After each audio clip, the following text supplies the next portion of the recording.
first saw the Elastico move, it was performed by Ronaldinho actually, but the creator was Rivellino back in the 1970s. It just kind of sums up what Brazilian football is all about. Not only is it functional and it gets you away from people, but it's such a difficult skill to execute as well, and trying to do it at full pace. Ronaldinho made it famous in the past like 10 years. Flicks it with one foot and then flicks it again back. Oh, no.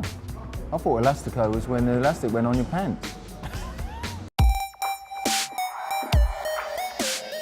In Spain we call it el caño, and I think it comes from more South American tradition. I think with the nutmeg, it's like the humiliation thing. Like we used to do it in the playground all the time. It's not a nice feeling when it happens to you, because also you're sort of caught flat-footed.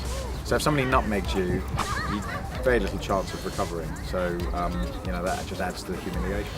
If I'd stuck it through Julian Dix's legs or Razor Ruddock, you know, if I'd shouted Megs, that is a very disrespectful thing to do. You know, there could be injuries there. You achieve it, you don't shout Megs unless you're meant to.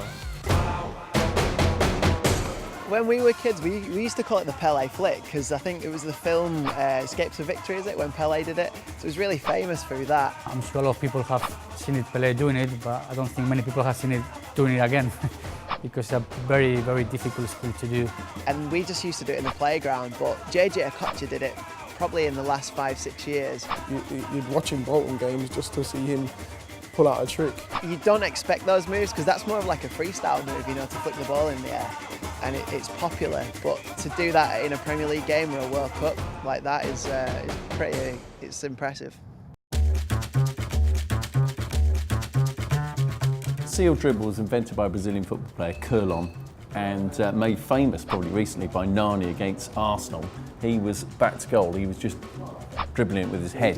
That's freestyle in a game done properly because the ball's on your head, and everyone says, oh, you put the ball on your head and run, but like Curlon actually did it in a match and proved it works. So it's balance, speed, coordination, and you can't really see that much because you're looking up as well. So to do that in a game is brilliant. It's ridiculous, really. If someone was dribbling with their head, you'd be tempted to nut them. If someone's dribbling with their head, I'd call them an ambulance.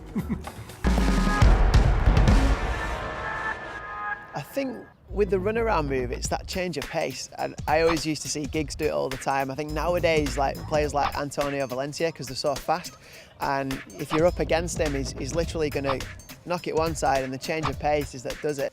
Best run around has to be Bergkamp, where he flicked it around the Newcastle defender before putting it in. Absolute genius, from a genius player. The hard thing is getting the timing right, and once you get that, it's more of a winger's move. It's like a step over in a way.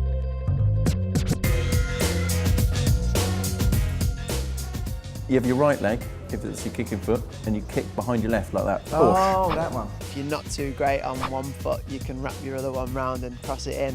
And I think that's why a lot of the top players have used it. For me, this is a total waste of time flick. I think it'll be easier for you to practice how to kick with your left foot rather than put your right foot behind. If it works, then it works, you know. It doesn't matter what it looks like. If it gets to the point and if it gets the ball in the goal or to the next man, then of course it's necessary, yeah. Why don't you just cross it normally, like a normal fella? Nah, you get picked for England if you did that. If I was to characterise Zinedine Zidane, it would be about elegance and skill, but also functionality. And I think that this Marseille turn kind of encapsulates all of that. Played against Zidane a few times, and I see in live that turn. It's almost like a ballerina, is like pirouettes on the ball. And I think the best way of doing it is on an angle, because your body's in the way of the ball and the man, and that's why it's a great move. Is that the one where you tread on top of the ball and turn it around? Yeah. No, I'm not good enough for that. I've only got little legs, I can't get my feet up that high. The first time I saw a bicycle kick was Trevor Sinclair, actually, when I was younger, and he did that, and it was like probably one of the best goals I've ever seen. I wouldn't try that one in a match, just in case I embarrass myself. I scored a good overhead kick for Celtic against Dundee at Celtic Park. I don't know where it come from. I think 50,000 of the crowd were surprised as I was that I'd done it, and I pulled it off. The timing as well, because you're going to have your feet above the head, obviously. So to have the right timing and to get the right touch of it, it's quite difficult, and it needs a lot of practice. We all tried a bicycle kick though, don't we? Yeah, I've tried it on a bouncy castle after being drunk. I always remember Danielson back in '98 World Cup. He'd just like go up to someone and do about 20, and the guy was like falling over in front of him. Players with quick feet do it 4 or 5 times, They go step, step, step, steps, and then they go one way or the other. Obviously players like Ryan Giggs use it, Ronaldo. David Rocastle at Arsenal had a great step over Rocky.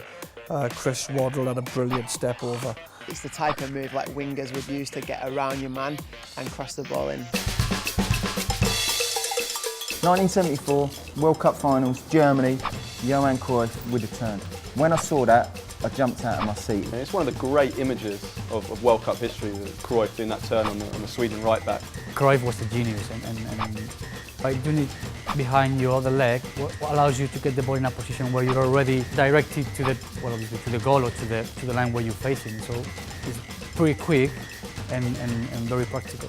You turn and go the other way. It's very hard for them to take the ball away from you, and it's very effective.